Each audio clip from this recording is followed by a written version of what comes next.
Muito boa noite, queridos amigos. Estamos aqui de volta em mais um Polêmica Espírita. Esse que é o nosso 39º Polêmica Espírita.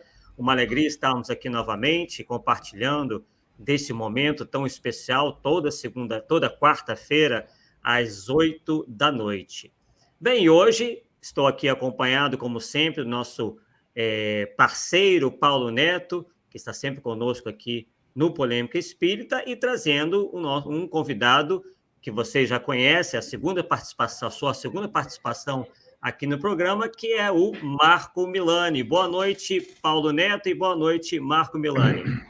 Boa noite, Arthur. Boa noite, Jorge, Shirley e Marcos Vinícius. Vamos aí dar mais um aprendizado, né? Dar mais um aprendizado com o Marco, né? Porque ele é muito bom no que ele faz. Além de raciocínio, é muito interessante. E é um cara que tem conhecimento, e isso é importante, né? E uma coisa que eu acho interessante no Marco, aí, vou jogar uns confetes mineiros aí, é que não tem preocupação de convencer ninguém, igual a gente, igual o estilo da gente. Eu dar a informação, se você quiser aceitar bem, não quiser, amém. É gente assim que a gente gosta. Então tá aí, Marco. Vamos junto. Obrigado, Paulo. Eu que agradeço o convite, sempre gentil de vocês, do Arthur, né? Quero dizer que é uma satisfação participar aqui, até porque aquela participação anterior que nós tivemos, ela teve uma repercussão muito boa, né? Então, eu entendo que essa iniciativa que vocês pilotam, que vocês conduzem, ela tem surtido aí efeito e tem contribuído muito para as reflexões sob diferentes perspectivas, né? Saindo do lugar comum, por isso que o programa chama Polêmica Espírita, mas com respeito. Então, eu acho que essa é a marca que vocês trazem e que eu acho que tem que ser valorizada mesmo. Com certeza, Marco. É realmente uma preocupação nossa, né? Mas, como você bem falou, sem fugir ao assunto, procurando ser assim, os mais direto possíveis, né? Nas colocações. E a gente percebe, né, que os nossos convidados também seguem essa mesma política, essa mesma postura, que nos deixa aí bastante felizes, porque vemos que estamos aí muito bem acompanhados. Bem, Marco, hoje você vai nos trazer um tema que nos parece bastante interessante, né? Intitulado O Paradoxo da Tolerância. Então, é um tema assim que, né, as pessoas ficam assim, mas como assim, né? O que será que ele vai falar? Traz aí um ar de mistério, né? Mas, obviamente, que a gente conta que vai ser certamente bastante interessante. Então, passo aí já a palavra para você e, na medida da necessidade, a gente vai trocando ideias acerca deste assunto. Perfeito. Então, mais uma vez, quero agradecer aqui ao convite e quero também deixar muito à vontade, tanto o Arthur quanto o Paulo, a qualquer momento, sintam-se aí no direito de questionar, de entrar na reflexão, de trazer questões, até porque eu não consigo ver, mas vocês estão acompanhando, os nossos amigos que estão no chat, né, que estão nos acompanhando ao vivo também. Quero deixar meu abraço a todos e também já deixá-los convidados, né, para participar aqui com as nossas reflexões. Eu vou trazer uma estrutura geral dessa temática, e em cima desse tema, depois a gente pode seguir aí com a nossa conversa, tá? Para não ficar uma coisa meio engessada, né? Para ficar um pouco mais dinâmica. Então, no caso, eu vou trazer a origem, né, do paradoxo, porque ele é bastante conhecido, na verdade, dentro das reflexões, não só na parte científica, porque o autor desse paradoxo, que foi o Karl Popper, ele é um filósofo da ciência bastante renomado e com uma influência muito direta, né, no pensamento científico que nós temos, inclusive, hoje, mas ele também era uma pessoa muito preocupada com as questões sociais. Ele era uma pessoa muito engajada com a reflexão, com a proposta de organização da sociedade. E justamente o paradoxo que ele propõe, ele até lança dentro de uma de suas obras, que é uma obra bem interessante, que eu já recomendo a todos aqui, está disponível aí para ser adquirida, tanto em livro físico, né, mas também tem acesso aí pela internet. Ele faz, no seu livro, que foi lançado em 1945, tá? O nome do livro é A Sociedade Aberta e Seus Inimigos.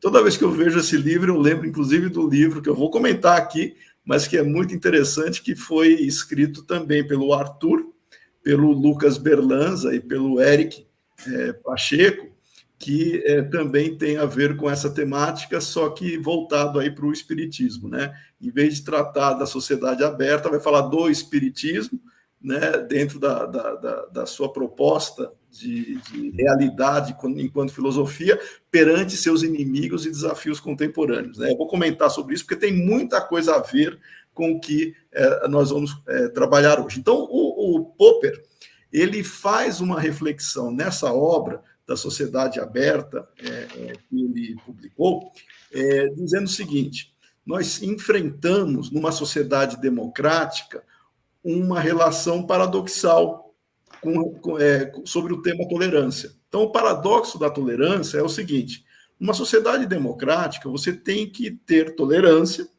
com pensamentos divergentes, com opiniões contrárias, com interpretações variadas. E a sociedade democrática admite uma pluralidade de ideias, ou seja, você respeita a intenção ou a interpretação do outro, ainda que divergente da sua. Essa questão faz com que nós tenhamos, dentro da ideia de tolerância, o respeito ao direito de expressão do próximo, e ele pode se expressar de uma maneira que ele apresente seus argumentos dentro da linha racional, dentro de uma proposta literalmente argumentativa, ou seja, você pode discordar, nós três aqui, a gente pode discordar de algum assunto, apresentando os argumentos do porquê nós discordamos, e nós respeitarmos as posições, ainda que nós não concordemos uns com os outros. Isso é tolerância, né? Isso são perspectivas, opiniões, visões sobre o mesmo objeto. O problema é quando se abusa, quando se trata de um processo de você servir-se de uma ideia de tolerância que o outro teria com você e você querer impor as suas ideias, não pela persuasão racional, mas pela imposição mesmo, pela força, pelo constrangimento. E aí você não pode tolerar que isso ocorra. Ou seja, uma sociedade democrática pressupõe-se que ela seja tolerante, mas tem limite isso. Você não pode ter uma tolerância ilimitada, porque senão os intolerantes vão aproveitar desse contexto para calar os tolerantes pela força. E por que eu também sugeri essa temática para o Arthur, né? E o Paulo sabe também da relevância disso, porque na própria doutrina espírita, Kardec ele se posiciona sobre essa questão do respeito, da tolerância, de uma maneira também bastante firme, e em determinado momento, quando está se discutindo a sociedade, principalmente no processo evolutivo dela, Kardec faz um comentário, junto com os espíritos também, da timidez dos bons perante a ação dos maus. Não em termos de quantidade, mas se os bons quisessem, ou não fossem tão tímidos, ou se movimentassem e mobilizassem com mais presteza, eles se sobressairiam sobre a ação dos chamados maus. Os maus, em menor número, são mais barulhentos, mais espalhafatosos e conseguem imprimir, muitas vezes, a sua vontade pela inoperância dos bons. Isso está dito de uma maneira um tanto mais superficial, mas que vale a pena a gente refletir aqui. Primeiro ponto, nós não podemos confundir tolerância com passividade e omissão, porque senão você cai na conivência. Em momento algum, o Popper, que propôs esse paradoxo, fez essa confusão de que a tolerância implica em você ficar quieto, em você se omitir perante uma discordância ou alguma divergência. E aí a gente vai para Kardec, que também, em momento algum, ele se coloca numa posição omissa de você ter, diante de um fato que é considerado inadequado, uma situação de permissividade, de você deixar aquilo acontecer, porque seria direito do outro se expressar. Kardec, em diferentes passagens, ele coloca a necessidade do posicionamento, inclusive do espírita, né, perante os desafios que a sociedade carrega. E eu estou trazendo isso para Kardec no século XIX, mas a gente pode ir muito mais para trás, né? O próprio Popper, nesse livro, ele critica Platão, mas a gente vai trazer, na ideia cristã, por exemplo, Jesus, ele também se posiciona com essa questão em diferentes momentos, e as pessoas recortam frases de Jesus para justificar comportamentos que não necessariamente espelham a essência da moral cristã, que ela não é omissa e nem conivente. Por exemplo, se alguém lhe ferir numa face, oferece a outra. No caso, se alguém te bater na face esquerda, oferece a direita. O simbolismo por trás disso é não pagar o mal com o mal, que está lá no Evangelho segundo o Espiritismo. Mas não quer dizer que você não vai pagar o mal com o mal ficando quieto. Você vai agir no sentido de você se preservar, de você manter a sua integridade e trabalhar pelo que você acha certo, sem usar a violência. Esse é o grande diferencial que o Popper também traz. Qual seria o limite da sociedade em tolerar aqueles que abraçam discursos ditos intolerantes? Qual seria o limite? Enquanto estiver no discurso racional, e o Popper até fala, é bom que se exponha os contra-argumentos, as perspectivas diferentes, para, diante do ambiente da discussão racional, possa se apresentar perspectivas que desconstruam essa ou aquela posição, esse ou aquele argumento. Ou seja, o embate de ideias é bem-vindo. Mas o discurso intolerante, ele tem limites quando você estimula ou prega a violência. E aí, o Popper mesmo diz que não dá para você ser tolerante com a intolerância, mas desde que isso esteja vinculado à violência. E muita gente, hoje em dia, faz também recortes dessa frase do Popper para justificar a própria violência contra aqueles que pensam diferentes. Então, vejam que as pessoas são maniqueístas, né? Elas colocam o bem contra o mal, e quem pensa como eu é bom, é tolerante, é democrático, quem pensa diferente é alguém a ser desprezado, eliminado, inclusive, da sociedade, ser calado. E aí justificaria-se o direito de usar violência. Popper nunca fez isso, né? Então, veja que existe uma dificuldade, ou por ignorância, ou por má fé mesmo, de distorcer as palavras do Popper, né, sobre a questão da intolerância, e dos limites que nós teríamos, mesmo diante de discursos contraditórios, divergentes. O exemplo mais clássico que o próprio Popper, né, traz, vejam, eu vou só fazer um contexto aqui também para justificar o porquê. Né? O Popper, veja, ele estava escrevendo já no final lá da Segunda Guerra Mundial, ele veio de uma família judia, sofreu perseguições, tanto é que depois ele era austríaco, mas de origem judaica, né?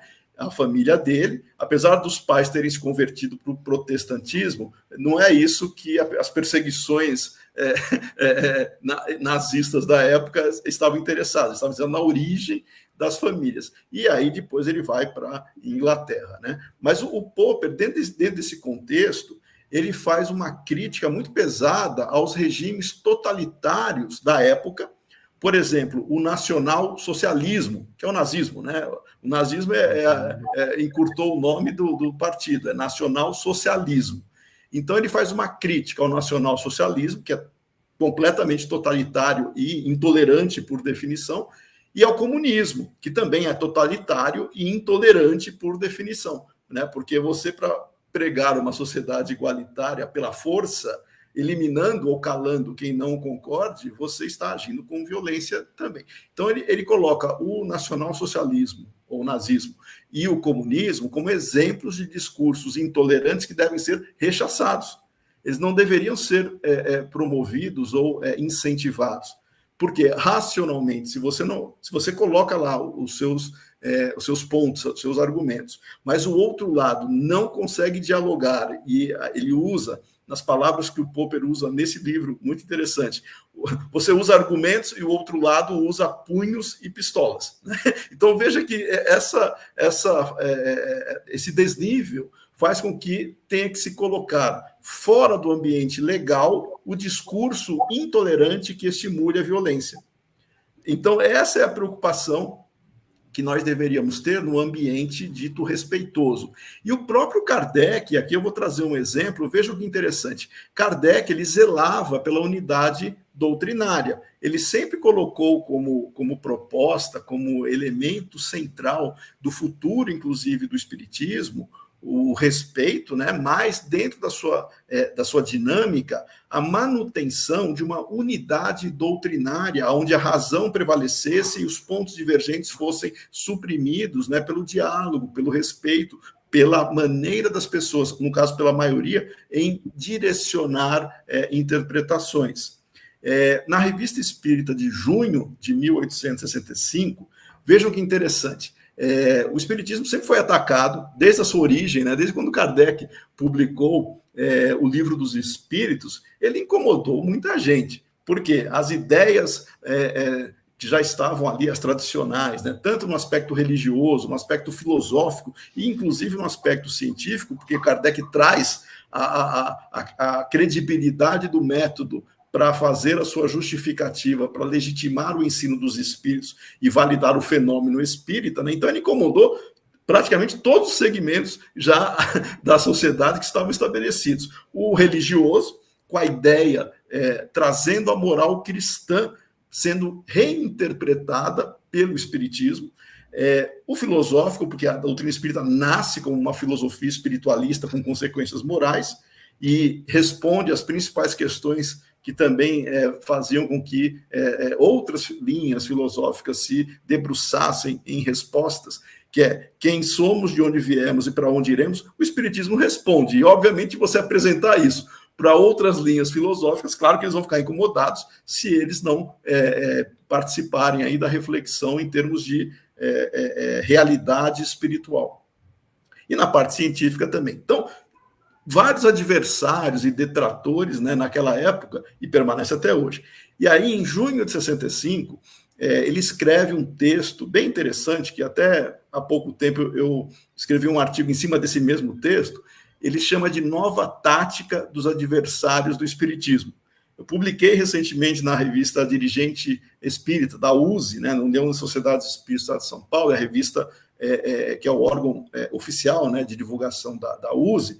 Eu publiquei um texto lá, só parafraseando, né, mudando um pouco o título, eu coloquei Velha Tática dos Adversários do Espiritismo, porque eu comento esse texto e falo que hoje em dia continua a mesma coisa em termos de tentar desvirtuar a proposta espírita, e o pior, não é só por gente de fora, por gente que se diz espírita, mas que abraça ideias materialistas. Mas vamos lá. Nesse texto de 65, Kardec fala o seguinte, e ele está fazendo uma assertiva, tá? Com a firmeza e disciplina que Kardec sempre teve.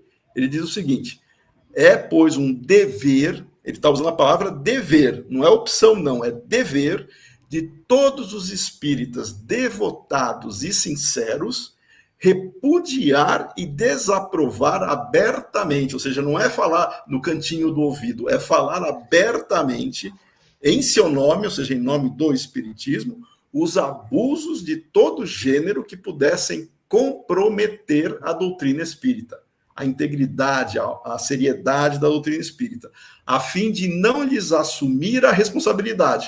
O que ele está falando aqui? Ficar em silêncio, você é conivente com o ataque e assume a responsabilidade.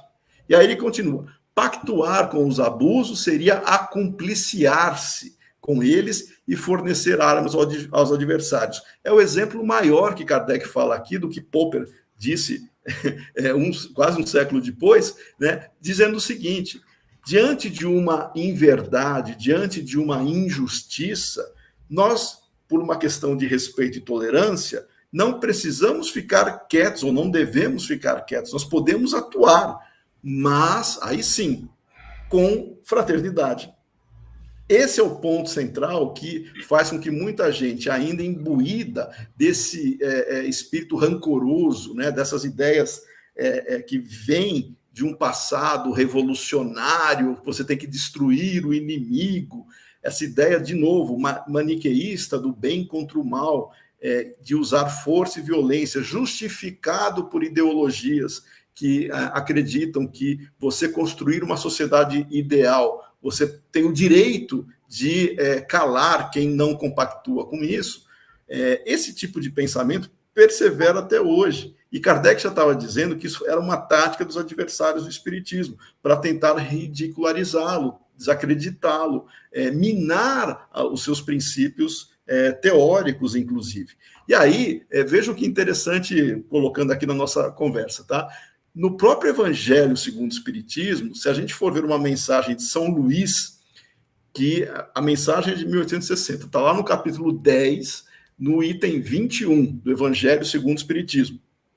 Está dizendo o seguinte: se as imperfeições de uma pessoa só a ela prejudicam, ou seja, só a pessoa que vai se prejudicar diante de algum ato que ela mesma esteja cometendo, nenhuma utilidade haverá em divulgá-las. Aí São Luís fala o seguinte, não é para fazer fofoca da vida alheia, se ela só prejudicar a pessoa, você pode conversar, orientar, mas não fazer um estardalhaço, né, para expor a pessoa. Mas aí ele continua.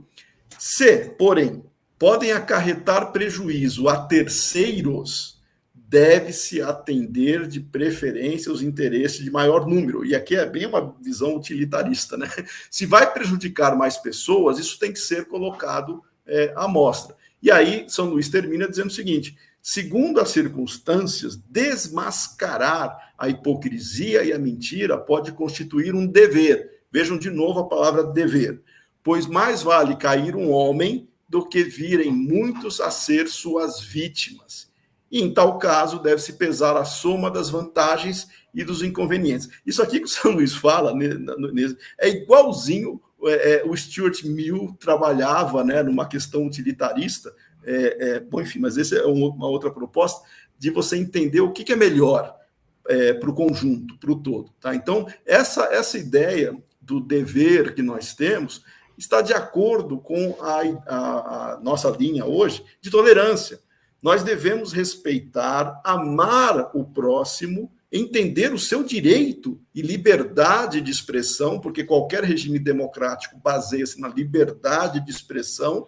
Se você quiser calar o outro, você não é democrático, você não é, de maneira alguma, tolerante, e a lei, efetivamente, é aquela que vai balizar se está ferindo ou não o direito de mais pessoas, ou você pode, inclusive, dentro de um contexto legal, acionar a chamada justiça contra alguma agressão que você acha que esteja sofrendo.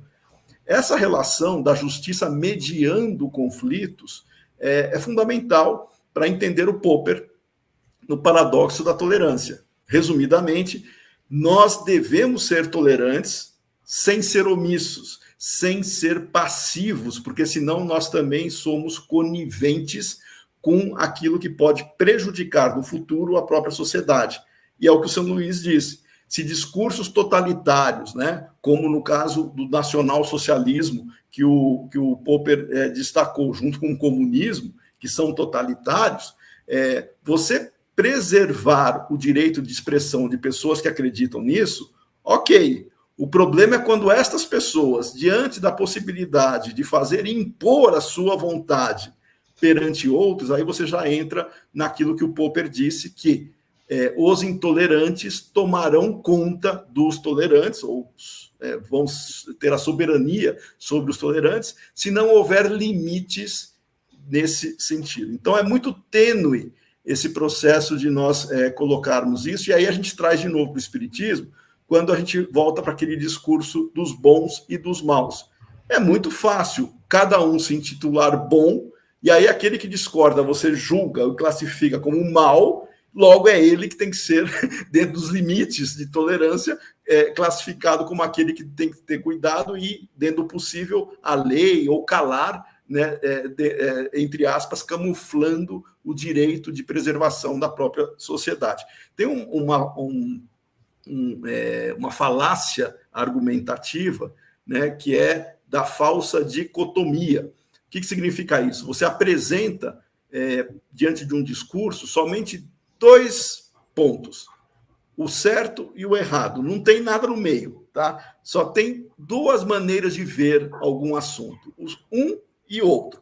E aí a falsa dicotomia faz com que você pareça ser aquele que detém o monopólio do saber e das virtudes, logo o outro só pode ser alguém ignorante e que é de má fé, e que tem que receber toda a carga legal, inclusive, para ser preso, ficar calado e por aí vai. Essa argumentação, esse discurso falacioso da falsa dicotomia, hoje em dia está muito presente, porque você pode interpretar diferentes relações sociais com diferentes perspectivas, diferentes modelos políticos, econômicos, né, sociais. Você não tem dois. Só que a pessoa que quer, por má fé, usar essa falácia argumentativa, ela fala o seguinte: o outro, ela rotula, estigmatiza, classifica, e eu estou do lado dos bons. Nossa, quantas vezes nós já vimos isso, pessoas postando na internet: eu estou do lado da história, eu estou do lado certo da história. Quem falou isso, que você está do lado certo da história? Você está usando um discurso que alguém colocou na sua cabeça e você acha que é o certo, mas tem diferentes maneiras de ver alguma coisa. Então, a temática era extremamente, eu diria, atual, pertinente para a reflexão, e expõe o discurso totalitário dos pseudo-tolerantes. São aqueles que eles são democráticos, são tolerantes, enquanto as pessoas concordam com ele. Quando alguém discorda, aí não. Aí o outro está errado, ele tem que ser calado. Isso não é tolerância. Popper nunca disse isso. Popper nunca desvalorizou a liberdade de expressão. E eu fecho aqui, só para a gente ter a nossa conversa aqui também, o seguinte: é muito comum nós ouvirmos por aí uma frase que foi atribuída a Voltaire, mas na verdade não é de Voltaire, é de uma biógrafa de Voltaire, que não expresse o pensamento de Voltaire, até expressa, tá? Mas uma biógrafa de Voltaire, que é chamada Evelyn Hall, tá? O nome inteiro dela é Evelyn Beatrice Hall. Ela fez uma biografia de Voltaire. O Voltaire, né, o famoso pensador que, inclusive, se manifestou enquanto espírito, né? Kardec entrevistou o Voltaire. O Voltaire era um grande defensor da liberdade, né? Ele tem influência até hoje dentro das suas propostas de liberdade individual, de liberdade de expressão. E a Evelyn Hall colocou nessa biografia aquela frase lá: eu posso não concordar com o que você diz, mas defenderei até a morte o seu direito de dizer. Voltaire nunca disse isso, foi a Evelyn Hall. Mas não quer dizer que o Voltaire, defensor da liberdade, de alguma maneira também não esteja alinhado com essa proposta. Só estou fazendo uma curiosidade histórica aqui, porque tem gente que repete essa frase dizendo que foi de Voltaire. Ela foi biógrafa de Voltaire. No fim, todo mundo assumiu isso como se fosse do próprio Voltaire. Ela tentou resumir a ideia dele. Esse tipo de situação é interessante porque o Voltaire, ele era um crítico muito tenaz. Ele sofreu perseguição, inclusive da igreja, porque uma das liberdades que ele defendia era religiosa, tá? E ele criticava uma série de procedimentos e práticas que a Igreja Católica da época adotava, totalitária, inclusive, né? E Voltaire sempre criticou a Igreja. Ele era considerado lá um inimigo da Igreja pelos representantes religiosos. Mas ele, veja, quando ele desencarna, depois ele dá uma mensagem para Kardec, que ele fala o seguinte, está na Revista Espírita, vejam lá depois, ele teve 3 mensagens, Voltaire, tá? Numa delas ele coloca lá que ele se arrependeu de ter criticado a Igreja, não pelas práticas em si, mas porque ela também possuía, misturado com tudo aquilo, a parte moral que é perene e que é boa. Ou seja, ao direcionar os seus canhões de crítica para a Igreja, ele destruía o que vinha pela frente, só que ele se arrependeu porque ele deveria ter valorizado o que a própria Igreja preservava, ou pelo menos trazia, como mensagem moral. Tá? Então, Voltaire, eu finalizo aqui esse meu discurso inicial, para trazer que o Voltaire, ele é, sim, um representante da tolerância. Ele foi muitas vezes criticado por isso, por defender a liberdade, mas era porque é o jeito dele e é bastante irônico, né? Então, de defender o que ele fazia. Mas não quer dizer que no movimento espírita hoje muita gente está, infelizmente, distorcendo o próprio paradoxo da tolerância para justificar atitudes intolerantes, porque ela acha que pode, uma vez que você estigmatize alguém como intolerante, eu posso ser intolerante com o intolerante. Então, bastou estigmatizar alguém como intolerante, ela já se dá o direito de agir contra, e aí eu vou usar agir de maneira agressiva, né? E não é batendo. Hoje em dia, com a internet, uma maneira agressiva é você quase que fazer um linchamento moral da pessoa nas redes sociais, e usar aquela palavra que ficou muito em moda, que é o cancelamento, né? Então, vamos cancelar as pessoas. Isso nada mais é do que uma atitude intolerante, desrespeitosa e de alguém totalitária, que não compreendeu o que é ser democrático e muito menos respeitoso sob a ótica cristã e espírita. É isso. Paulo? Pois é, rapaz. Eu vou fugir um pouquinho do aspecto político, né? Já que as eleições passaram mesmo, né? Então, mas eu fico muito preocupado com o movimento espírita. Certas coisas que são publicadas aí em nome do espiritismo e as entidades aí da liderança, as instituições de liderança, elas não falam nada. Elas são tolerantes ou são omissas? Sobre o quê? Por exemplo, eu vou dar 2 exemplos. Um exemplo que é interpretação e um exemplo que está lá. O de interpretação, Chico Kardec. O que está lá, existe posse física de um encarnado por um desencarnado. São os 2 temas que são tempos recorrentes e as federativas não falam nada. Tipo assim, deixa o pessoal brigar lá para ver quem vai sobrar, tá certo? E aí eu pergunto, é tolerante ou omisso? Eu não chamaria de omisso, porque não só as instituições, mas também os pesquisadores e todo mundo que faz parte das instituições se manifesta e ativamente sobre essa proposta. Sobre essa questão de Chico não ser Kardec, eu vou falar pela USE, que é a entidade que eu participo. Nós já fizemos diferentes seminários, lives, inclusive, sobre essa questão, textos que foram publicados, e isso representa o quê? Representa uma expressão institucional, muitas vezes, quando é feita por seus membros. O que nós não podemos confundir é a opinião, que daí é desprovida, muitas vezes, de argumentos que são comprovados, ou até fatos em si, da realidade factual, né? Então, opiniões, aí nós temos milhares. Alguns temas que seriam considerados polêmicos, porque a preferência de cada um, a interpretação de cada um, você coloca como uma discussão saudável, sem fechar a questão, ok. Eu vou, por exemplo, no caso dos animais, tá? Os animais, em termos de princípio inteligente no processo evolutivo e da sua realidade após a desencarnação, é uma questão que o próprio Kardec, apesar de já termos elementos muito claros sobre os animais, em Kardec, nós temos supostamente opiniões de espíritos que afirmam coisas contrárias ao que Kardec disse. E aí a gente vai fazer o quê? Eu fico com Kardec. Por quê? Porque opinião é opinião. Quando a gente trabalha propostas doutrinárias, não é uma posição institucional, é uma posição de amadurecimento racional sobre a temática. E aí a gente não pode fechar a questão sob o risco de você ter que voltar atrás depois, se você não considerar todos os elementos. Então, estou falando dos animais, até porque eu sei que o Paulo também, recentemente, né, Paulo, você divulgou um trabalho muito interessante sobre os animais.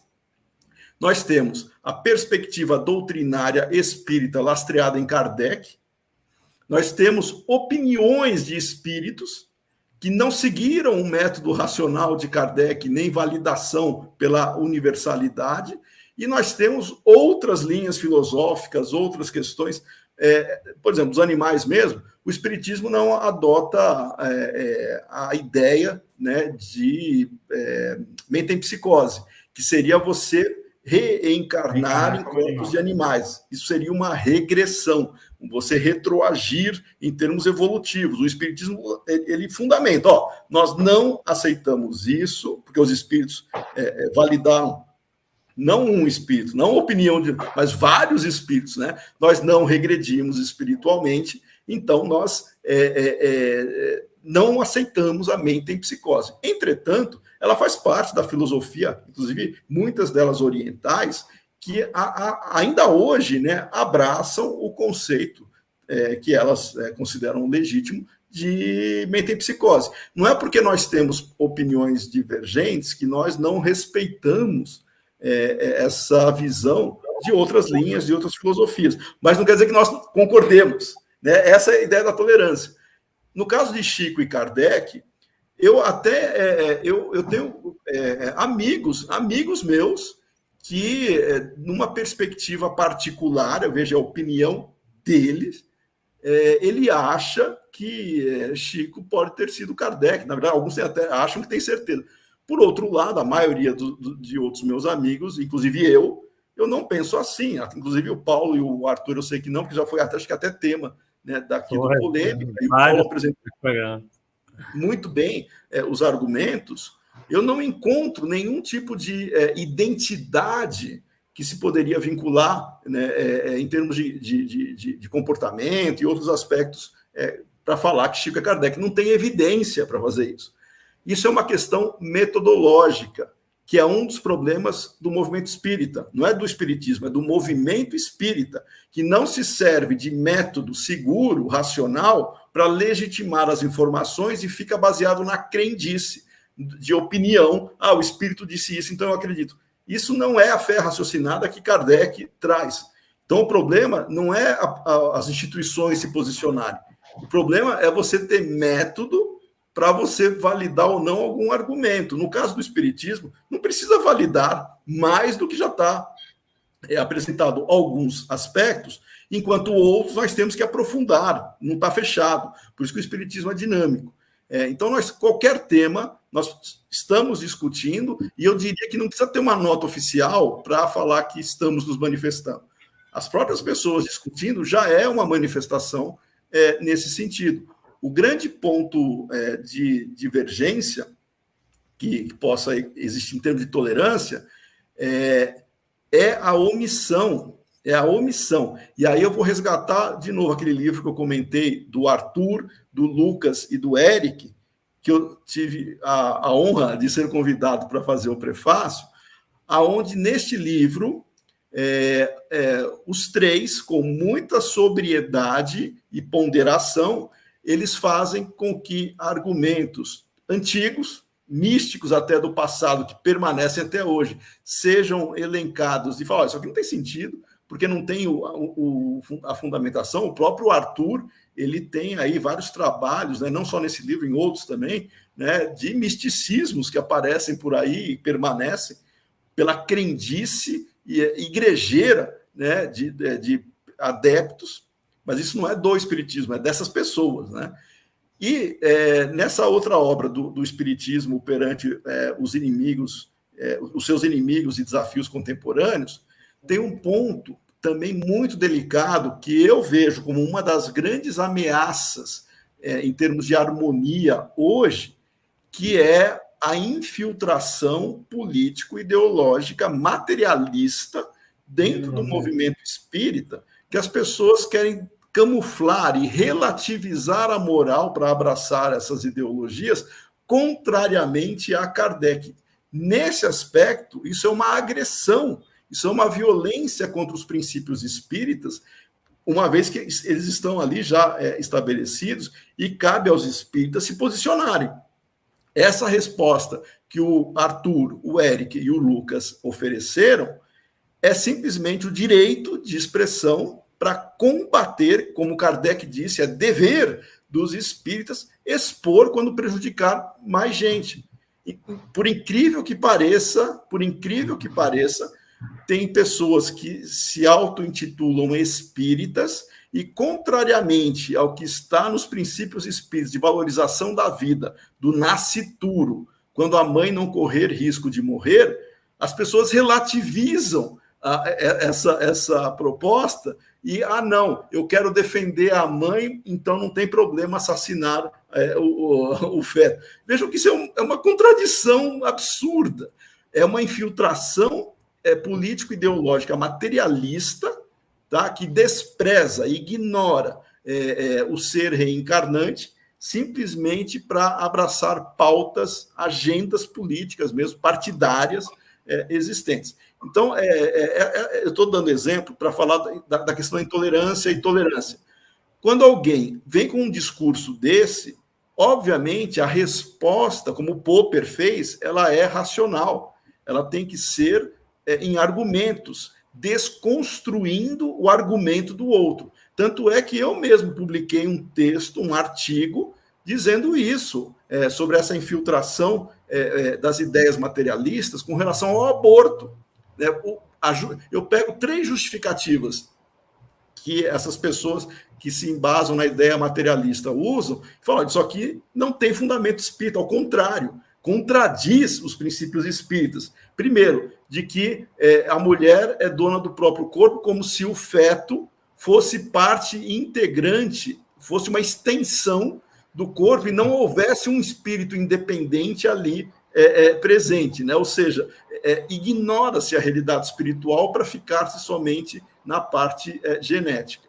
De que se trata de saúde pública, quando, na verdade, o grande problema que nós temos não é saúde pública, porque o argumento que as pessoas, de maneira rancorosa, usam é o seguinte: as pessoas ricas conseguem ir para clínicas clandestinas ou até em outros países para promover o abortamento, enquanto pessoas pobres, elas se servem de maneira mais precária de métodos e elas arriscam a sua vida.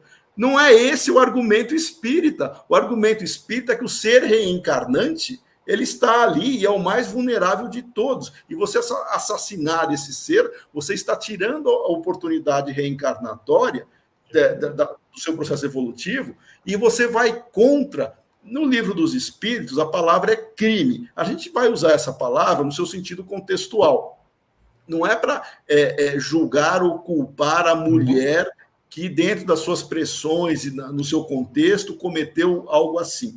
É para contrariar o processo evolutivo natural do ser reencarnatório. Então, o crime seria uma transgressão, né, como também é colocado, na linha evolutiva. E nós estamos num planeta de expiações e provas. Se alguém acha que a gente está aqui de férias, né, e que ninguém tem nada a passar por dificuldades e desafios, também não entendeu nada do nosso nível evolutivo que os espíritos disseram. Né? Porque a gestação foi fruto de violência. Nós vivemos numa violência e ela não justifica agir com violência também contra o ser reencarnante. Nós temos diferentes argumentos, mas isso, em momento algum, nós vamos culpar, né, que é jogar todo o peso da culpa no ato desequilibrado, porque às vezes a mulher é a mais frágil, porque ela foi pressionada pelo genitor ali que não quis assumir a paternidade, pela família, enfim, diferentes tópicos. Nós devemos valorizar a vida, respeitando todos aqueles que estão ali envolvidos, mas deixando muito claro, cada um vai arcar com as consequências proporcionalmente ao que conhecia e ao que poderia ter feito diante desses atos. Não é utópico, mas a gente está falando de tolerância, pega tudo isso, né? Veja que tolerar não é simplesmente ficar calado. Tolerar é você respeitar a decisão do outro, inclusive lamentar a decisão do outro,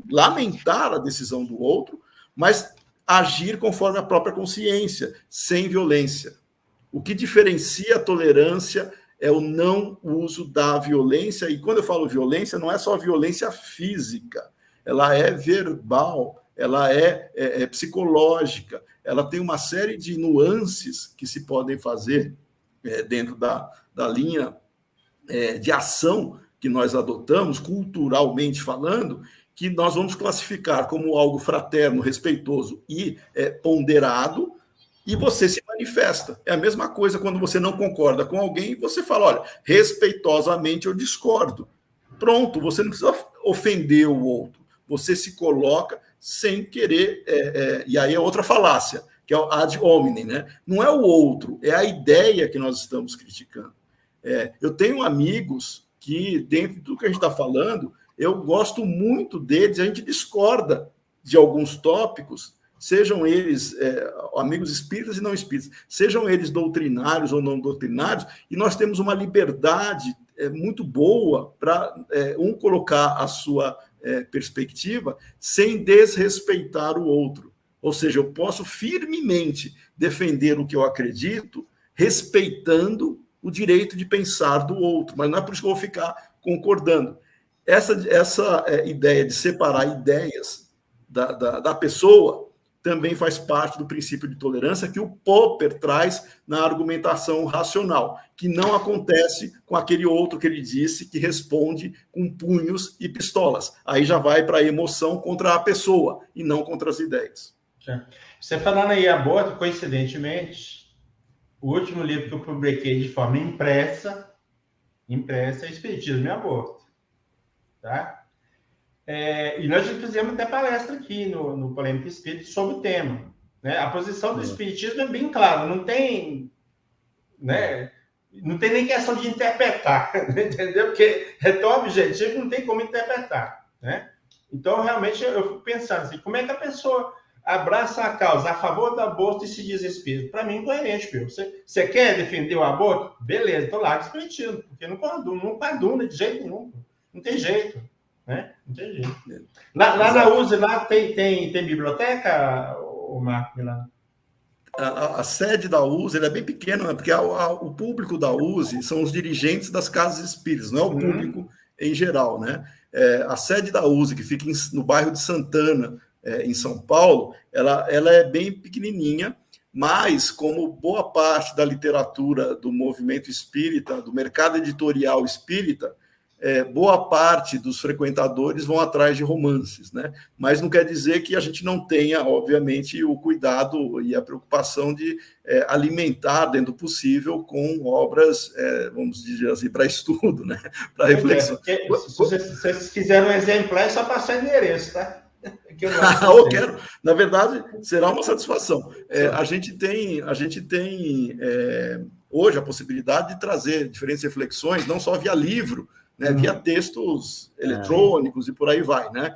E eu quero dizer que o próprio Paulo e o Arthur, né, vocês dois são escritores, uma vez que nós tenhamos a possibilidade de dialogar com o público em geral, toda a possibilidade que nós temos de oferecer exemplares para as casas espíritas, para bibliotecas públicas, ela é muito bem-vinda, como o Paulo está oferecendo agora, porque você contribui, de alguma maneira, com alguém que pode não ser hoje, mas amanhã alguém que talvez se interesse pela leitura. Né?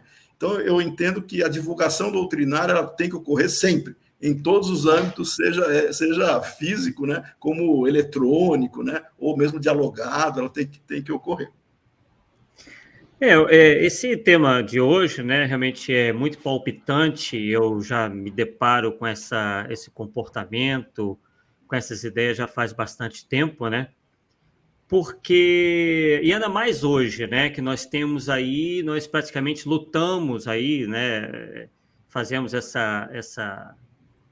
esse trabalho de esclarecimento e a gente acaba se defrontando com esses dois polos. De um lado, como você disse hoje e também tratou da última vez que você esteve, dos espíritas, ou aqueles que se dizem espíritas, mas que no final de contas eles não defendem as ideias espíritas, eles estão ali como espíritas, porém, quando a ideologia diz uma coisa que seja contrária ao espiritismo, eles ficam com a ideologia e o espiritismo eles tentam dar um jeito de encaixar, né? Não é o contrário, eles não tentam encaixar o espiritismo, as ideias no espiritismo, mas o espiritismo nas ideias deles, né? E, por outro lado, também citado por você, os místicos. E o que é mais interessante nisso tudo é que quando a gente tenta esclarecer, e geralmente a gente, quando esclarece, a gente acaba colocando algumas ilusões que as pessoas têm abaixo, né? A gente procura podemos até não ser bem-sucedidos o tempo todo, mas procuramos ir na mesma linha do espiritismo, que são argumentos racionais, baseados em fatos, em estudos, na própria universalidade, na própria concordância do ensino dos espíritos, na ciência, na lógica. E, por incrível que pareça, o que a gente se vê a todo momento é que essa postura é vista pela grande maioria dos espíritas como intolerante. E aí, quando você, né, procura demonstrar aquilo, procurando afastar, obviamente, as pessoas para centralizar nas ideias, essas pessoas que geralmente propagam a tolerância, né, tanto os místicos quanto esses materialistas infiltrados no espiritismo, eles têm basicamente as mesmas características. Eles adoram, né, passar essa suposta virtude de que são muito tolerantes, são muito fraternos, muito abertos, mas é só até a página 2, porque quando são contrariados, né? Então, isso, e infelizmente isso é comprado pela grande maioria. Quando você vem desconstruir certos castelos de areia, você passa a ser o intolerante. Porque, à medida que você confronta a opinião, aquilo já é, para boa parte do movimento espírita, uma falta de caridade. Você está faltando com a caridade. Como é que você vê essa situação? O que as pessoas... O que pode ser feito? O que pode ser feito para mudar essa mentalidade? Olha, Arthur, essa é uma questão bem delicada, porque envolve sensibilidades, envolve paixões. As pessoas são emotivas, não tem como nós separarmos, ninguém é robô, né? Todo mundo traz a sua carga afetiva e emocional também para o seu discurso, para suas convicções, para suas propostas. No caso do espiritismo, Kardec, por ele ser alguém da ciência, e o movimento cultural brasileiro ele não é tão familiarizado com critérios científicos, uma dificuldade a mais, né? Então, a gente tem algumas iniciativas de grupos de pesquisa espíritas, né? Eu vou até tomar a liberdade aqui de citar a Liga dos Pesquisadores do Espiritismo, que é um grupo que já tem aí quase 2 décadas, né? Mais de 2 décadas, e que está voltado, né, para reunir pesquisadores sobre a temática espírita, mas que a pesquisa é pesquisa mesmo, com hipótese, com desenvolvimento racional de elementos que fundamentem as afirmações. Essa proposta ela é mais difícil de você levar para uma reflexão, para o movimento espírita em geral, que está mais acostumado a acatar ideias pela fonte. Então, tem o argumento de autoridade. O argumento de autoridade pode ser tanto de uma pessoa encarnada, um palestrante, um grande orador, né? A pessoa tem simpatia, gosta de alguém. Tudo que essa pessoa disser, ela tende a acreditar e reproduzir. Não tem nada de fé raciocinada, isso aí é bem fé cega. Mas faz parte da cultura de muita gente. O argumento de autoridade espiritual, porque basta colocar que alguma informação foi obtida via mediúnica e foi assinada pelo espírito tal, XYZ, não importa, a pessoa atribui um argumento de autoridade para validar e legitimar aquela informação. Isso é fé cega também. E um outro ponto, que é a questão dos médiuns.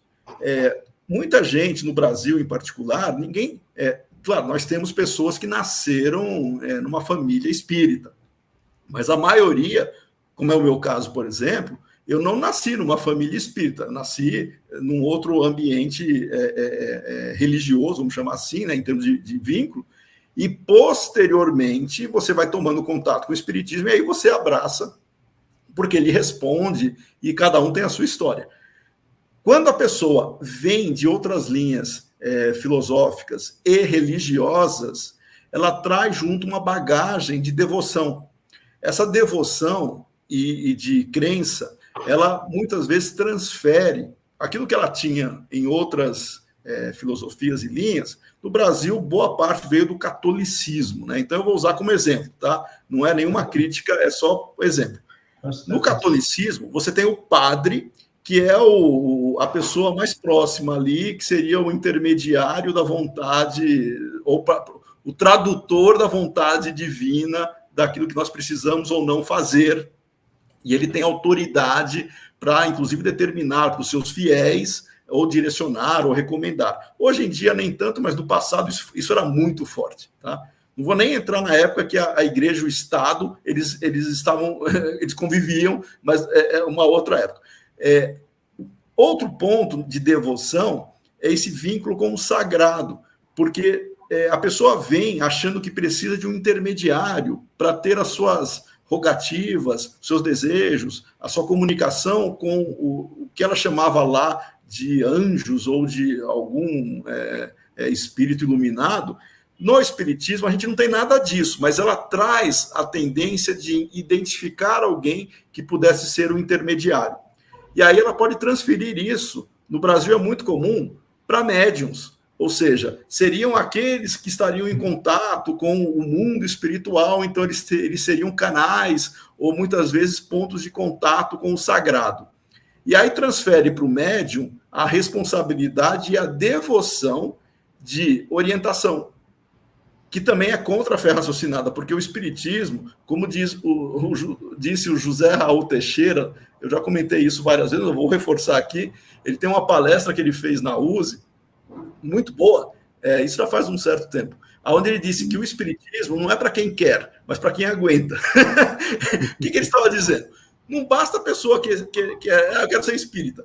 Tem princípios, tem postulados, tem uma série de orientações que você abraça como estrutura teórico-doutrinária, argumentativa.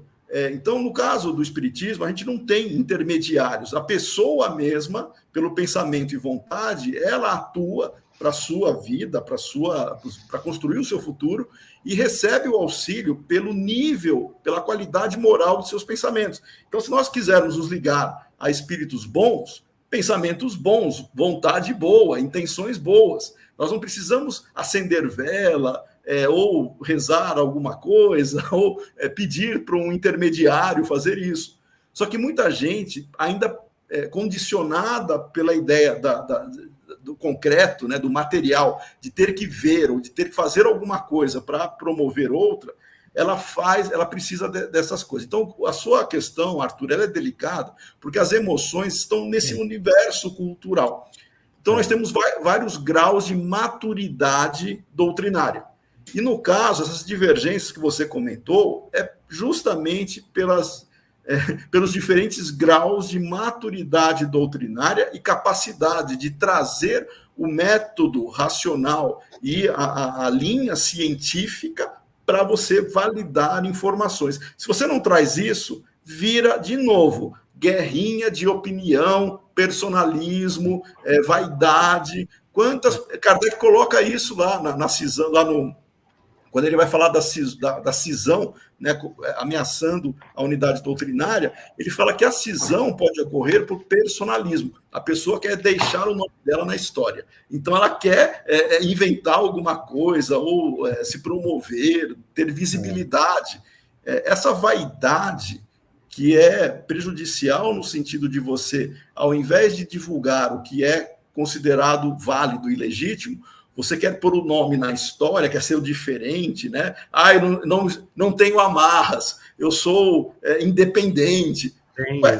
Quem falou que você é dependente? Mas você tem que ser coerente. Se você é coerente, você vai ter princípios que estruturam o espiritismo. Se você fere princípios, você está literalmente, e ainda se diz espírita, você está sendo incoerente. É a mesma coisa que a gente falou agora do aborto, mas a gente pode falar de outras coisas, tá? Por exemplo, eu sou espírita, mas eu não acredito em reencarnação. Não dá, não dá, porque é um princípio fundamental para você explicar a justiça divina, processo evolutivo e por aí vai.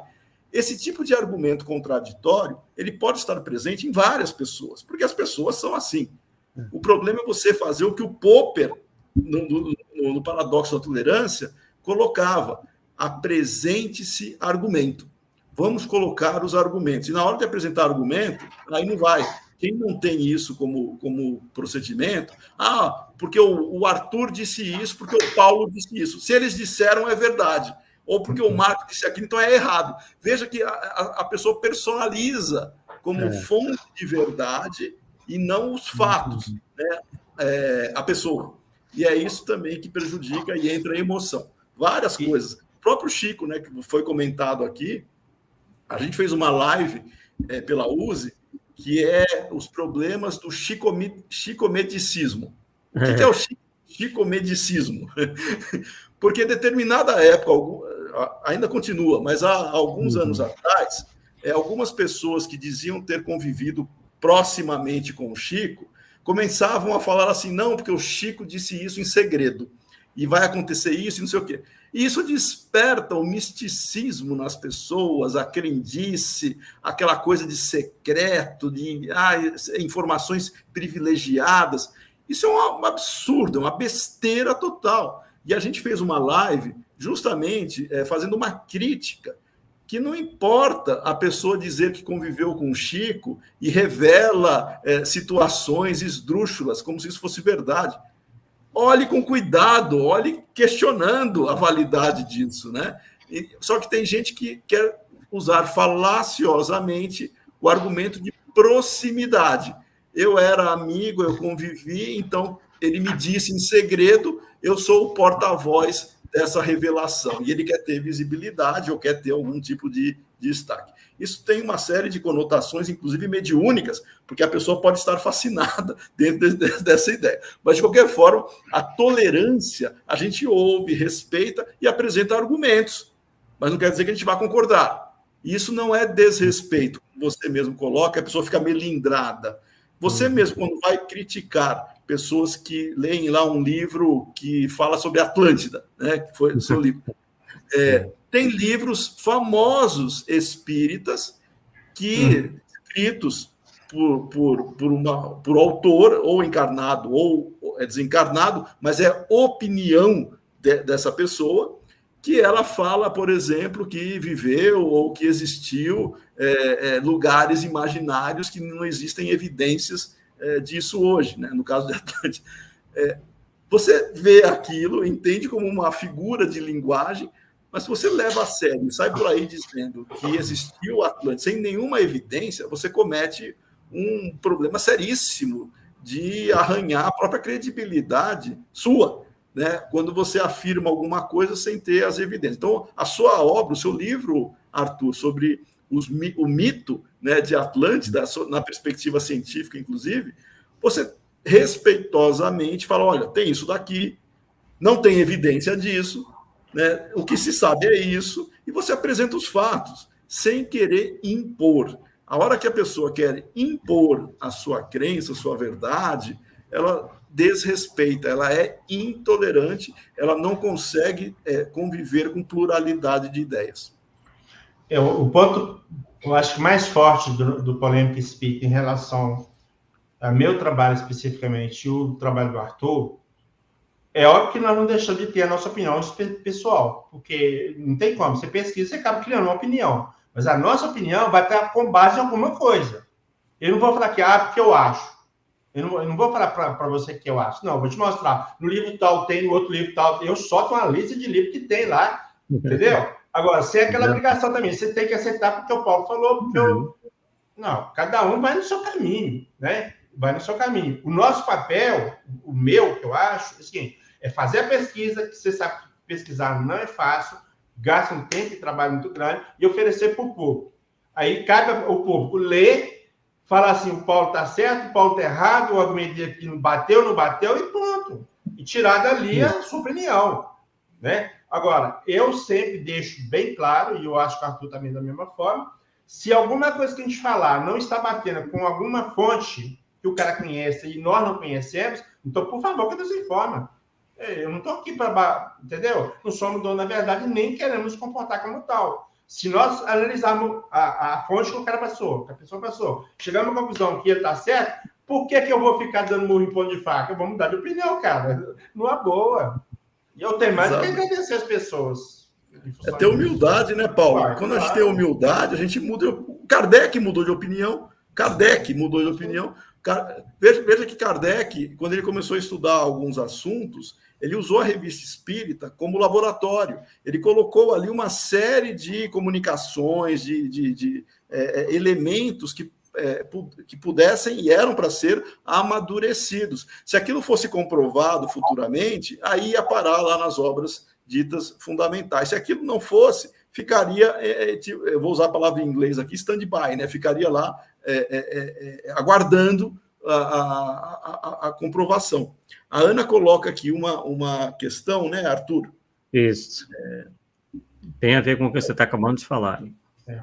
Isso, ela está colocando aqui em alguns artigos, o próprio Kardec colocava opinião e ele admitia, ele falou, olha, isso daqui eu tinha uma visão, e ele faz isso em algumas situações interessantes, né? Como a Ana está colocando aqui, depois eu já vou começar como é que a gente acata essa questão e trabalha a opinião e pontos fundamentais da doutrina.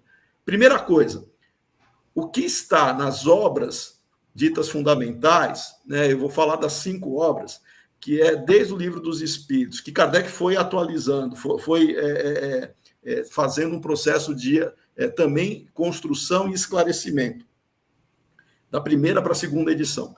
E vai até a Gênese. Quando Kardec trata as 5 obras, né, ele trabalha numa questão de maturação das ideias que são ali tratadas. Não é a ideia de Kardec. E quando ele, no caso da Gênese, nas vezes em que ele admite a hipótese de, né, mas que precisa ser validada, ou seja, isso não está fechado, e ele mesmo coloca hipóteses, essa ideia é o grande ponto que nós deveríamos tratar quando nós não temos uma validação por fatos, por evidências. Hipóteses. Então, respondendo a Ana aqui, como é que nós trabalhamos opiniões como hipóteses? Não tem problema nenhum a pessoa ter hipótese. Tem gente que tem hipótese. Por exemplo, essa questão que a gente falou aqui, pegando exemplo fácil, tá? Do Chico ter sido ou não a reencarnação de Kardec. É uma hipótese. Aí vai se colocar os argumentos para validar ou rejeitar a hipótese. Foi o que o Paulo fez e o Arthur discutiram aqui em algumas lives. Veja, esse é o processo de você coloca a hipótese, que é a opinião, é uma conjectura, né? É uma verdade temporária, vamos chamar assim, tá? Você coloca lá a hipótese e vai testar a hipótese, vai validar os fatos para ver se aquilo tem ou não sentido. Isso tem que ser feito. Pois não, tem pesquisa boa para fazer aí, Milano. Você pegar a Revista Espírita e saber o que foi dela que foi parar nas obras básicas. Porque tem muita coisa. Tem muito. Inclusive, muita quando a gente estava fazendo, a gente teve um grupo de pesquisa, o Paulo, você vai gostar dessa, o Arthur também. A gente fez um grupo de pesquisa, grupo de estudos, na verdade, pela USE, que a gente estudou as edições da Gênese e as edições do Céu e Inferno, tá? Da original até a última. E nessas análises, é muito interessante que alguns colegas, né, eles também identificaram a origem, para você ir parar lá nas obras ditas fundamentais, geralmente elas eram discutidas lá na Revista Espírita antes. Mas não quer dizer que na Revista Espírita é simplesmente transcrita. Kardec mesmo modificava. Kardec modificava. Até mensagem então, do Espírito. Exatamente. Então, esse processo de amadurecimento é isso. Você coloca para validação. Se aparecer algo contrário, você abandona o antigo e fica com um novo. Inclusive, assim, humildemente. De cabeça eu não vou lembrar, não, mas a coisa recente que eu descobri, tem numa revista espírita, ele vai falar assim, ó, quando eu tratei desse assunto na Gênese, eu fui muito resumido, agora eu vou estender mais um pouquinho. Então, você vê que até isso tem lá, cara. Coisa que desenvolve mais do que numa obra básica, porque não tinha espaço. O caso clássico, né, que é o da possessão, no livro dos Espíritos, ele apresenta a possessão como um caso de subjugação. Ele não admitia a possibilidade de uma substituição parcial do espírito. E aí fatos aconteceram, está lá na Revista Espírita, tem 2 casos, os processos de Morzani e a senhorita Júlia, aonde Kardec diz o seguinte: agora nos é demonstrada a possibilidade desse fenômeno. Portanto, Kardec ele escreve isso. Admitíamos que, porém agora nos é demonstrado que, ou seja, ele revê a posição, e aí lá na Gênese, ele coloca a possessão o conceito, né, já amadurecido como um fenômeno possível, e ele ainda acrescenta: a possessão pode ser promovida por um espírito dito mal, né, que quer prejudicar ou que tem más intenções, ou também pode ser promovida por um espírito bom, que queira imprimir na sua comunicação uma dramaticidade, uma intensidade maior. Mas são coisas diferentes em termos de reação, porque o médium, no caso, né, que está intermediando, ele não vai sentir desconforto quando é um espírito bom, ou seja, é um fenômeno de possessão promovido por um espírito bom, mas não quer dizer que quando é pelo espírito ainda vingativo ou desequilibrado, claro que você vai ter repercussões negativas nessa relação. Então, a natureza, né, evolutiva, moral dos espíritos comunicantes, claro que vai influenciar diretamente na promoção do fenômeno e o porquê, né? Mas veja que Kardec reviu. E ele não teve vergonha de falar: havíamos dito que, porém agora nos é demonstrado a possibilidade. No caso nosso, do movimento espírita, as pessoas são muito melindrosas, né? Então ela fala alguma coisa, ela quer defender aquilo com unhas e dentes, mesmo que eventualmente se tenha comprovado com uma outra perspectiva. Então, Marco, Kardec era muito adepto os fatos são os fatos, não há como contestar. Então, diante dos fatos, você mudou de opinião. O que eu sempre questionei em relação da possessão, eu também custei perceber que tinha essa mudança, tá? Não foi assim, não, foi não. É que ou os tradutores ou as editoras não coloquem nota lá no Livro dos Espíritos e no Livro dos Médios, falando que mudou de posição. Porque o que tem acontecido no movimento espírita? A pessoa lê o Livro dos Espíritos e o Livro dos Médios, não lê a gente que jura de pé junto que não tem possessão física. Aí fica aquela briga. É uma polêmica, né, Arthur? Aí vira polêmica. Exato. Isso aí, Paulo, você está falando de um caso que é relativamente... Aquele que estuda todas as obras vai identificar essa dinâmica e migração. Mas no movimento espírita, na literatura que a gente pode chamar de secundária, enfim, são outras obras que contribuem para a reflexão, para a doutrina ser divulgada e tal. Várias obras que estão por aí sendo vendidas, comercializadas, muitas delas já foram desmentidas, inclusive, mas elas continuam circulando, como se fosse, pelos mais incautos, né, como se fosse uma novidade. Esse tipo de situação, ou seja, a pessoa tem uma opinião, ela coloca a opinião na forma de livro, divulga o livro, tal, só que depois tem os fatos contradizendo, ou os argumentos contradizendo, só que o livro dela continua sendo publicado. Um caso muito interessante, e eu vou falar de 2 pessoas muito sérias, tá? O Herculano Pires e o Hernani Guimarães, eles eram amigos.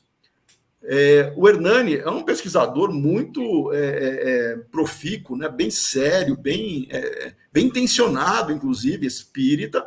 Ele que era o contato do Ian Stevenson, né, que estudava reencarnação aqui no Brasil. Ele recebeu o Ian Stevenson quando veio para o Brasil. Então, ele tinha uma atuação científica muito, muito, muito boa. Ele propôs a chamada teoria corpuscular do espírito. Tá? É uma teoria que o Hernani propôs, ele escreveu um livro com esse nome, aonde praticamente ele tinha uma interpretação sobre o processo evolutivo e sobre a constituição e a natureza do espírito, só que ele materializava praticamente o espírito. Tá? O Herculano Pires leu aquilo, identificou todos os tópicos, né, que eram contraditórios e escreveu um livro chamado A Pedra e o Joio, aonde ele desbanca a teoria corpuscular do Hernani Guimarães. E o Hernani, depois que o Herculano explicou e apresentou os fatos publicamente, né, o Hernani não ficou mais defendendo a teoria corporal, mas o livro dele, o teoria, está vendendo, continua vendendo por aí. Então a pessoa, quando ela comprar o livro Teoria Corporal, deveria vir junto a obra do Herculano, A Pedra e o Joio, né, para fazer o contraponto. Mas aí cabe ao leitor ter toda a sua liberdade aí do mundo, de novo, né, liberdade, cada um lê o que quer, faça o que quer. A casa espírita, isso é um ponto muito central também na nossa discussão. Leitura. A casa espírita, quando ela oferece na sua livraria, e ela chama de livraria espírita, ela vai oferecer ali livros que deveriam ser condizentes com o espiritismo. Sim, com certeza. Tem que ter uma questão de coerência.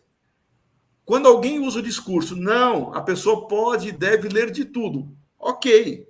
Só que a fonte que você vai oferecer, se é uma livraria espírita, você tem que ser coerente e oferecer obras coerentes com a doutrina espírita. Se você vai oferecer obras que têm contradições com o espiritismo, sob o argumento de que ela tem a liberdade de ler o que bem entender, você está sendo irresponsável e incoerente com a doutrina espírita. O espírita pode ler de tudo, mas uma livraria espírita não pode vender de tudo. Exato. Essa é a diferença. Exatamente. Aqueles que vêm com um discurso de liberdade é porque deturparam, relativizaram o próprio conceito. E aí eu trago Popper e todo mundo aí junto. O conceito de liberdade é também voltado para a coerência de expressão. Como é que o Arthur e o Paulo, e qualquer colega nosso que esteja nos assistindo agora, pode entrar lá no site de qualquer loja virtual e comprar qualquer livro que queira, no Brasil ou no exterior, enfim, você consegue comprar livros físicos e eletrônicos, tá? Ou trazer isso de outra maneira. Você faz isso, você lê o que bem entender, ninguém está proibindo ninguém de ler. Mas para você ser coerente numa proposta doutrinária, dentro da casa espírita, você tem que oferecer na livraria espírita livros espíritas que sejam coerentes com os princípios de Kardec. Senão, você tem que mudar o nome. Põe lá, livraria ecumênica, livraria espiritualista, faz qualquer coisa, mas seja coerente, porque senão você está enganando as pessoas que vão ali na livraria, que acha que vai oferecer um produto espírita, quando, na verdade, é um produto contraditório até com o espiritismo. É isso aí. Isso não é ser intolerante. Isso é ser coerente e respeitar a liberdade do leitor de ler o que bem entender em qualquer lugar. Mas na livraria espírita, como o Paulo comentou muito bem, pressupõe-se obras coerentes com o espiritismo. Perfeito. E a questão, né, como você reforçou aí várias vezes, de que realmente nós somos defensores da liberdade, porém com responsabilidade, que nós procuramos fazer, por exemplo, e ainda mais agora em épocas de internet, é alertar as pessoas para os conteúdos que vêm sendo aí divulgados em nome do espiritismo, que são conteúdos apressados, geralmente de cunho sensacionalista e que têm desvirtuado ainda mais a ideia que se tem do espiritismo, né, por aí, né, que já há uma confusão antiga e que com essas abordagens irresponsáveis, né, realmente a coisa tem ficado quase que fora de controle, tá? Realmente tá bem difícil isso daí. Deixa eu ver. Bem, então, Marco, aliás, antes de passar para o Marco, Paulo, alguma consideração, alguma pergunta, algum comentário final? Não. O que eu sempre coloco é que as pessoas não sentem a responsabilidade que você tem quando você está na tribuna espírita. Porque, veja bem, para quem sabe, se você falar bobagem, o cara sabe que você falou bobagem. Tudo bem. Mas o cara que é novo, que chega lá a primeira vez, tudo que você falar é o espiritismo que o Paulo falou, cara. Então, você tem um resultado muito grande em relação ao conhecimento que você está passando. Sim. E a gente não vê muitas vezes as pessoas tendo uma base, um fundamento, entrar de pesquisa do tema, do assunto. Poxa, eu estava escutando um estudo sobre Jesus. Esses dias para trás, não era nem eu, não. Minha esposa está escutando, Eu peguei lá. E aí, a pessoa estava falando o seguinte, que tem 48 profecias no Antigo Testamento a respeito de Jesus. Isso, meu Deus, eu vou sofrer um trem. Por quê? Porque eu já fiz um estudo, uma pesquisa sobre isso. Inclusive, depois disso, eu comecei até a mexer nela para fazer uma revisão. Você pode calcular por alto, lá tem umas 45 passagens que dizem que é profecias, ok? Só que quando você vai no texto do Antigo Testamento para ver a profecia que está citada no primeiro, né, no Novo, não tem nada a ver com profecia, cara. Tudo é coisa local daquele povo, por mais se for profecia para eles, uns andinhos na pena, tem nada a ver com Jesus. Então, como que o Espírito dá uma aparência desse tipo, cara? Pelo amor de Deus. Não dá. Esse é apenas um exemplo de centenas. É um exemplo, cara. Há pouco tempo eu comentei com... E dentro dessas... permite aí, Arthur? Dentro dessas profecias, tem uma a respeito de Judas, que um amigo ia trair. Só que se você vai lá e vê a ideia de Judas, o texto que fala da ideia de Judas, esse não está batendo. Primeiro, o Judas se enforcou ou pulou do precipício? Ele pediu ao sacerdote 30 moedas, ou o sacerdote chegar lá e oferecer para ele as 30 moedas?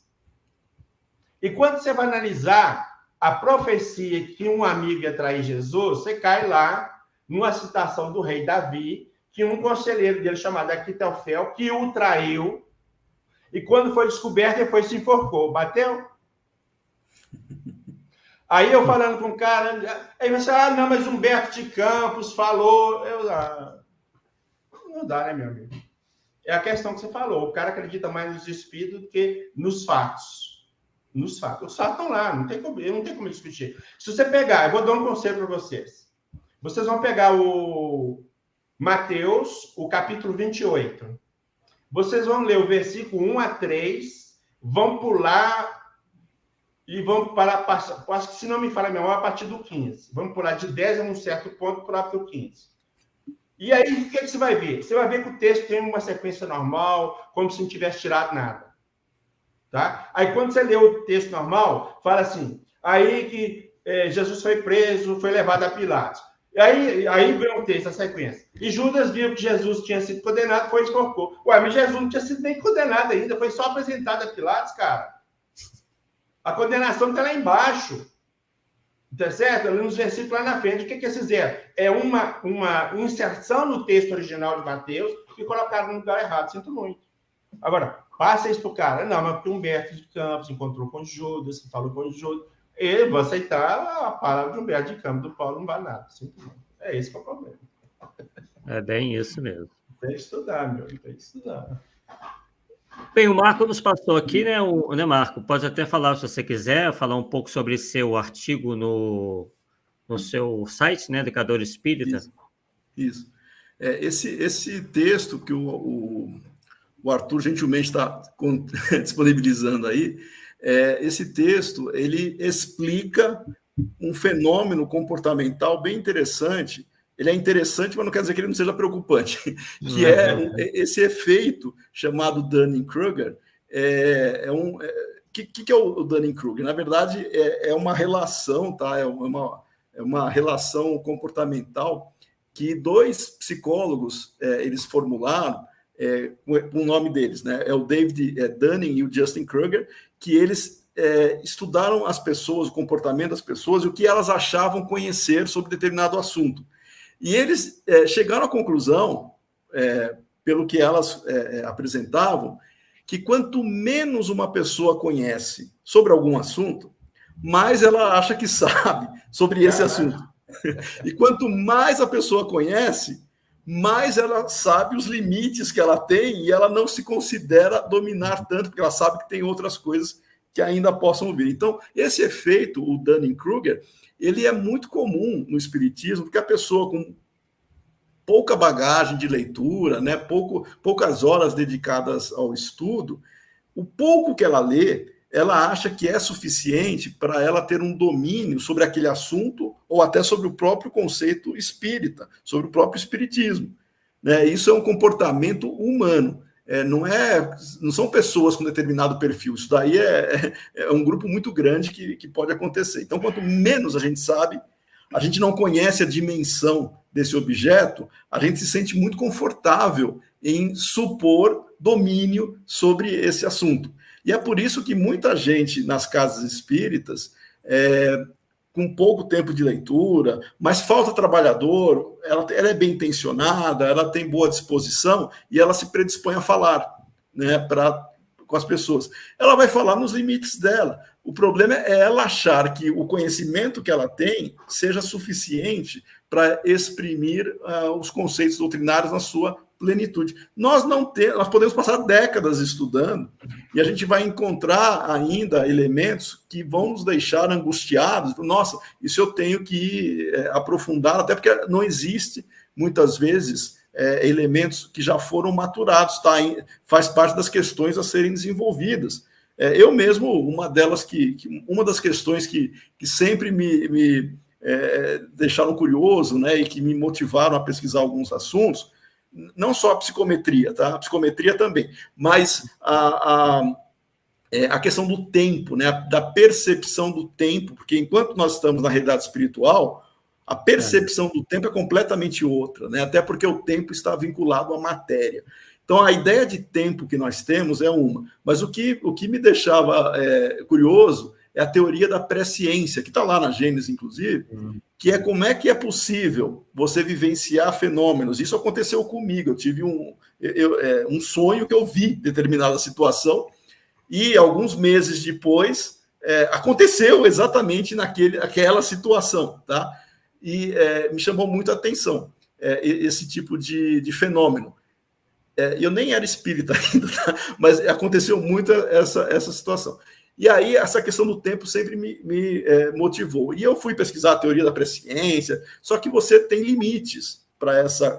Fui estudar um pouco de física nas minhas parcas, nos meus limites, né, para entender isso. Mas nós temos muita coisa ainda a avançar. Como é que você pode visualizar uma situação futura, né, que eventualmente não tem nenhum vínculo aparente com o presente, e você constatar. Aí, depois de uma série, fiquei anos estudando isso, pelo menos me esforçando para compreender, até que eu cheguei numa explicação que me satisfez hoje, temporariamente. Tá? Eu cheguei numa explicação que me satisfez, não é tema de hoje, por a gente marca, mas que me acalmou. Mas são esses incômodos que a gente tem que ter para ir atrás das informações. Então, quando a pessoa ela gosta de ir atrás, ela naturalmente tem um viés de autodidatismo, ela tem que ir atrás. O espiritismo, você tem que ser autodidata. Não pode ficar esperando as pessoas publicarem livro, fazer palestra. Isso é bom, ajuda a trocar ideias, mas você tem que ir atrás da informação. E o espiritismo é construído, o seu corpo teórico, para você ser autodidata. Por mais que você tenha dificuldade ou limitações, não só na leitura, tem outras também, mas não tem outro jeito. A gente tem que ir atrás da informação e não esperar que ela venha até nós. Tá? Então, a gente tem que ir atrás da informação. E esse texto que eu coloquei aí, do efeito Dunning-Kruger, ele mostra justamente isso. As pessoas no espiritismo ficam satisfeitas com o pouco que leram, muitas delas, achando que dominam o assunto, quando, na verdade, você, ao conversar com elas, identifica uma série de fragilidades. E quando você questiona, a pessoa ela se fecha, porque daí aquilo que o Arthur falou, existe o melindre, a resistência natural, ela não está aberta para troca de ideias, tá? Então, é bem interessante fazer essa reflexão, respeitando os limites de cada um e sabendo que hoje nós somos melhores que ontem. Como o Paulo comentou, esse negócio da possessão, eu também, viu, Paulo? Quando eu comecei a estudar possessão, eu tinha uma visão. Só depois que eu entendi possessão de outro. Porque faz parte do amadurecimento. Então, esperemos todos que daqui 10, 20, 30 anos, nós já estejamos numa condição muito mais madura sobre assuntos que nós temos hoje, né, do que achar que a gente vai ficar preso ou parado no tempo, né, nesse sentido. Então, por isso que é importante essas lives para a gente refletir, trocar ideias e sermos tolerantes. A pergunta que eu deixo provocativa. Hoje, nós seríamos tolerantes com nós mesmos no passado? Se nós nos encontrássemos no passado, o Paulo contra o Paulo de 20 anos atrás, o Arthur de 20 anos atrás, e eu de 20 anos, nós seríamos tolerantes com esta pessoa que nós encontramos? Quem sabe não, né? Então, vamos refletir que o tempo também nos ajuda a respeitar, né? Isso vai dando um pouco mais de maturidade. O jovem geralmente é impetuoso, né? Ele tem lá suas motivações mais apaixonadas, né? Com o tempo a gente vai acalmando um pouco isso. A maturidade também é uma boa situação. Mas não quer dizer que a idade cronológica represente maturidade, tá? Só vou fechar minha fala aqui pelo tempo também. Eu falei para o Arthur e acho que já falei para o Paulo. Eu fiz uma pesquisa com dirigentes espíritas, só com dirigente espírita, tá? Dirigente, não é frequentadora, dirigente de casa espírita. Mais de 100 dirigentes. E eu perguntei, uma das várias questões, eu perguntei quais das 5 obras fundamentais a pessoa tinha lido. A maioria dos dirigentes, 80% do público que respondeu, 80% tinha mais de 20 anos de vivência espírita. Metade tinha mais de 30 anos. Até porque isso é um sinal que o movimento espírita está envelhecendo, mas isso é outro assunto. Nós temos dirigentes com mais de 20, 30 anos. Se eu perguntar para vocês acham que esses dirigentes leram as 5 obras? Todos? Pois é, por incrível que pareça, Livro dos Espíritos e o Evangelho foram as obras mais lidas. Esse quase 100%, tá? Quase. Terceira obra mais lida, mas já num patamar bem inferior, foi o Livro dos Médiuns, tá? Com 80 e poucos. Com 75%, ou seja, 25% não leu integralmente, só folheou, né? Mas não leu, pelo menos uma vez, O Céu e o Inferno e a Gênese. Isso dirigentes com mais de 20 anos de doutrina espírita. Como é que você vai discutir com pessoas que não leram integralmente, pelo menos uma vez? Veja, ler uma vez não quer dizer que você entendeu tudo, você tem que ler várias vezes, mas pelo menos uma vez.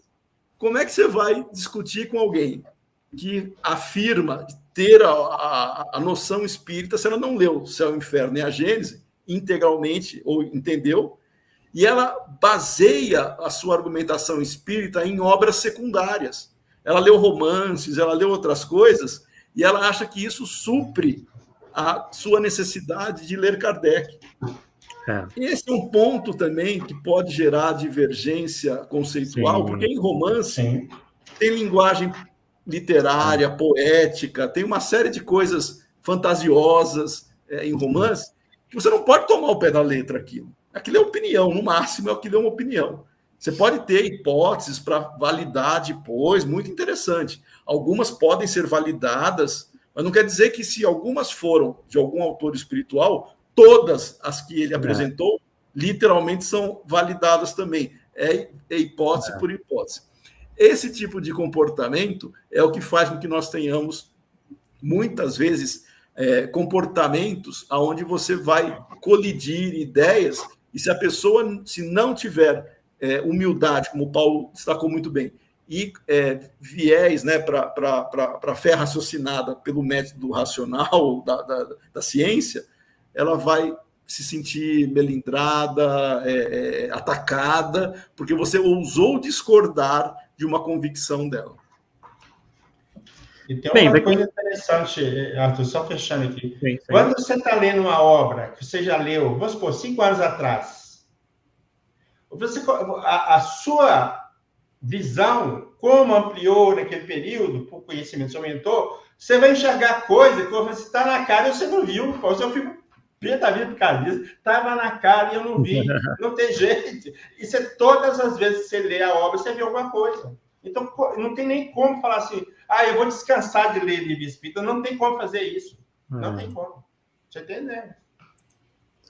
Só mostrando aqui, né, quem se interessar em ler e se aprofundar nesse estudo do Paulo, está lá no próprio site dele, né, paulosnetos.net, só buscar lá, né? A traição de Judas, uma história mal contada. Isso aí. Né? Os argumentos estão lá. Gratuitamente no site do Paulo. Bem, pessoal, nós sabemos aí que esse assunto realmente rende muito, né, porque tem milhões de exemplos, perspectivas diferentes, né? Mas acredito que, né, realmente a mensagem foi muito bem trabalhada aí e cabe a, né, cada um de nós assimilar isso daí, né, da melhor maneira possível e procurar aplicarmos isso na nossa vivência espírita e nossa vivência de vida também, né? Transportar isso das duas maneiras, tanto para o movimento espírita quanto para a nossa vida. Bem, então passar para o Marco, que vai fazer trazer para a gente as suas últimas considerações, para a gente, então, ir para o nosso encerramento. Bom, quero mais uma vez agradecer, né, o convite do Arthur, do Paulo, né, do público, né, que nos acompanhou aqui. Meu abraço fraterno aí para todos. Esse tema, ele também não se esgota, claro, a gente só traz aí reflexões, mas para as pessoas ficarem mais curiosas, né? Esse livro que eu comentei do Popper, A Sociedade Aberta e Seus Inimigos, ele não fala só sobre este paradoxo. Ele, na verdade, nesse livro ele fala de 3 paradoxos. Do paradoxo da tolerância, ele fala do paradoxo da liberdade e do paradoxo da democracia. Então fica só como sugestão conhecer um pouco mais o trabalho do Popper, né? O Karl Popper, se escreve P-O-P-P-E-R, né? Popper. Alguns falam Popper, né? Mas é Popper. A ideia é fazer com que nós tenhamos reflexões sobre questões morais, né? Sobre questões que eventualmente se refletem no próprio movimento espírita, quando a pessoa se autodenomina tolerante, no caso, e o comportamento dela é o contrário do que seria esperado sob uma ótica cristã. Então, eu reforço, eu finalizo aqui agradecendo mais uma vez e quero deixar a todos o meu abraço, lembrando que nós não podemos parar de estudar. Uma vez que nós tenhamos oportunidade, vamos aproveitar, não vamos desperdiçar esse momento, até porque a gente tem a obrigação, né, o dever, como dizia Kardec, o dever de nos tornarmos melhores para conseguir ajudar melhor e aí sim praticar a verdadeira caridade. Muita paz para vocês. Maravilha, agradecendo também ao Paulo, né, pela sempre parceria aqui, e principalmente ao Marco, né, que na noite de hoje nos brindou com todas essas reflexões. Ele, né, Paulo, que está, assim, sempre com um convite aberto, né, para participar aqui do nosso Polêmica Espírita, não é mesmo? Com certeza. Isso só aí. Arrumar um dia, você pode vir. Se você só quer falar, não arrumar. É isso aí. Bem, pessoal, então agradecendo a todos, né, que aqui estiveram conosco, aqueles que estiveram ao vivo e também aqueles que assistirão, né, num outro momento, uma vez que às vezes o horário pode não ser o ideal, né, para eles assistirem ao vivo. E, né, convidamos vocês, na próxima quarta-feira estaremos aqui de volta às 20h, pontualmente, para mais um Polêmica Espírita. Até lá, pessoal. Tchau, tchau.